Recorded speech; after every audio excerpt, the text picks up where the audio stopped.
we have been brought closer because of the circumstances as well. That's the thing. Yeah. You are, uniquely bonded because of what we've been through. 25 years.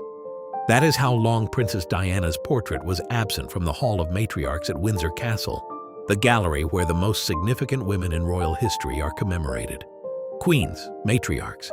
Diana was none of those things officially, because when the divorce was finalized, her title got stripped and the palace moved on. But her son didn't.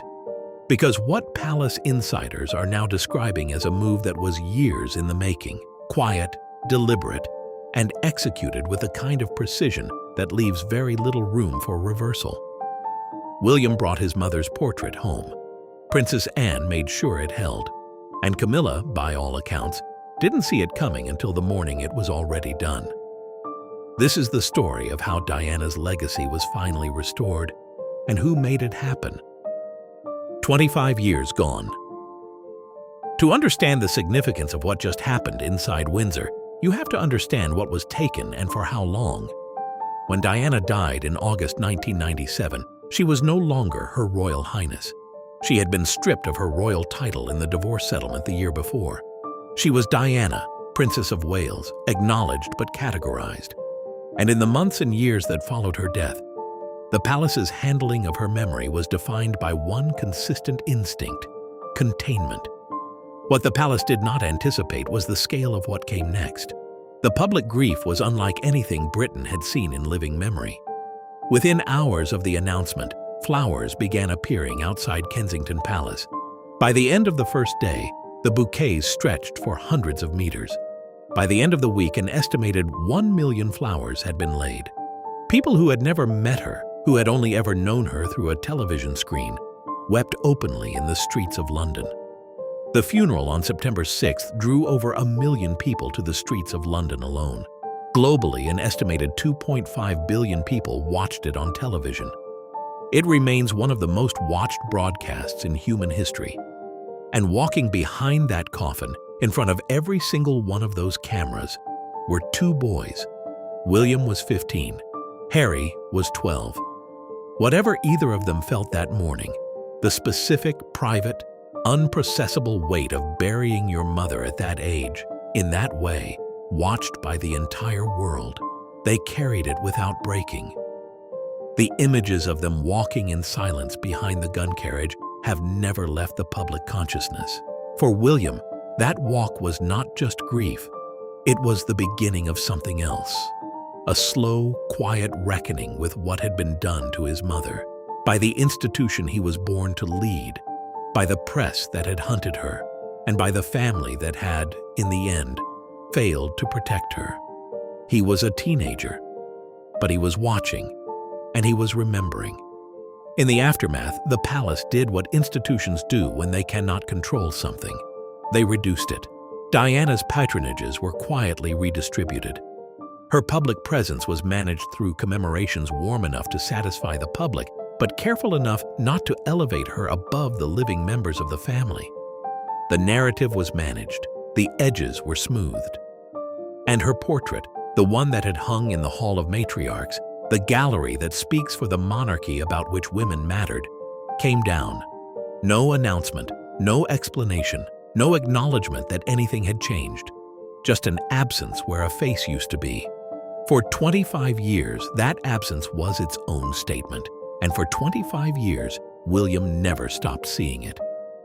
William's quiet chess game. People who underestimate William tend to think of him as cautious, reserved, a man who moves slowly and says little. That is not the same thing as passive. Palace watchers who have tracked William's movements over the past decade describe a pattern that only makes sense in retrospect, a series of small, deliberate decisions that each, individually, look like protocol, but when put together, form something much more intentional: the reactivation of Diana's patronages under Catherine, the very public championing of Diana's legacy in speeches and interviews, the sapphire ring placed on Catherine's hand, ensuring Diana's presence at the very center of the monarchy's future, the decision to name his daughter Charlotte Diana, the choice, years later, to give his own children a direct and unvarnished understanding of who their grandmother was, not as a royal tragedy, but as a person. Each one was a piece placed carefully on a board that William had been playing on for 20 years. The portrait was the final move. It was checkmate. But William understood something that a more impatient man might have missed, that the move only works if it cannot be undone. And for that, he needed someone the institution could not easily dismiss. He needed Princess Anne. Anne steps in. Princess Anne is, by almost universal acknowledgement, the most respected working royal in the family. She does not grandstand. She does not give interviews about her feelings. She has carried out more royal engagements than any other member of the family for decades, quietly, consistently, without complaint. She is the one the palace cannot afford to alienate, because she is the one who actually does the work. Her relationship with Diana during the marriage was complicated. The two women were never close. Anne was a product of a different era, pragmatic, stoic, disinclined toward the emotional openness that defined Diana's public presence. But Anne is also, at her core, a woman who understands what the monarchy is supposed to stand for and what it has failed to stand for.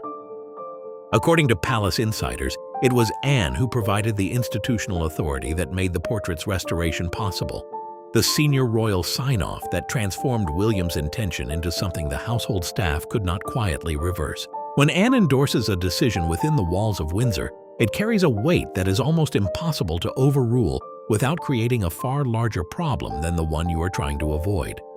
She reportedly made her position known in 5 words, delivered directly to Camilla. "This is not your decision." Camilla's worst morning. Camilla Parker Bowles has spent the better part of 3 decades building a position inside the British monarchy that, 20 years ago, almost no one believed was possible. She is Queen Consort.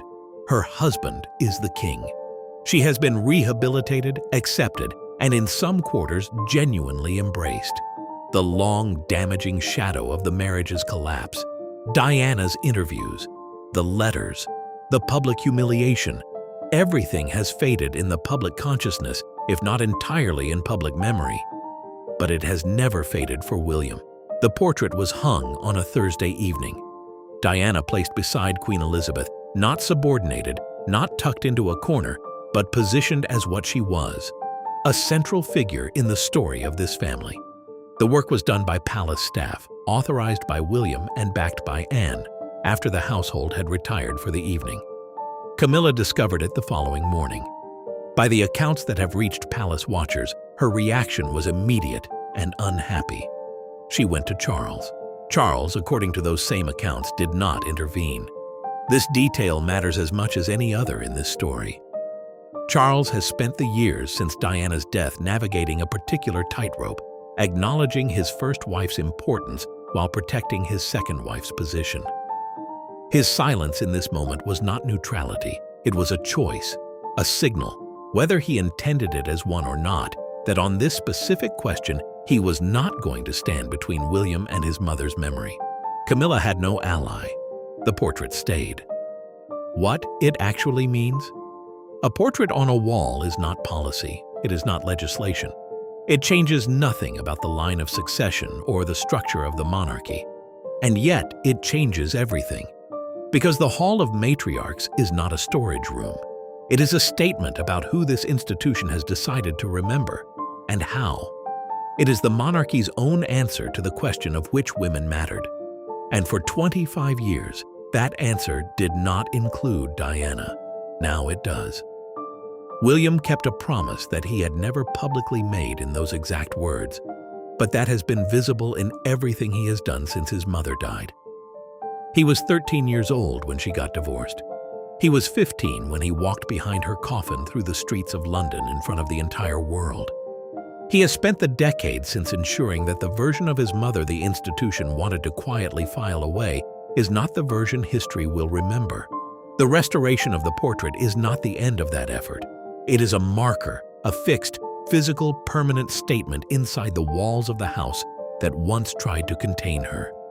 Diana is back on the wall, and this time, no one is taking her down. No press release, no royal address, just a portrait on a wall and a king who chose not to intervene. Whether this represents the beginning of a larger reckoning inside the palace or simply one son's deeply personal act of loyalty to his mother, only time will tell. Still, the question begs for an answer. If it took 25 years and the combined authority of the future king and the most senior working royal to hang a portrait, what does that tell us about how much power Camilla actually holds inside those walls? Let me know what you think about this in the comments below.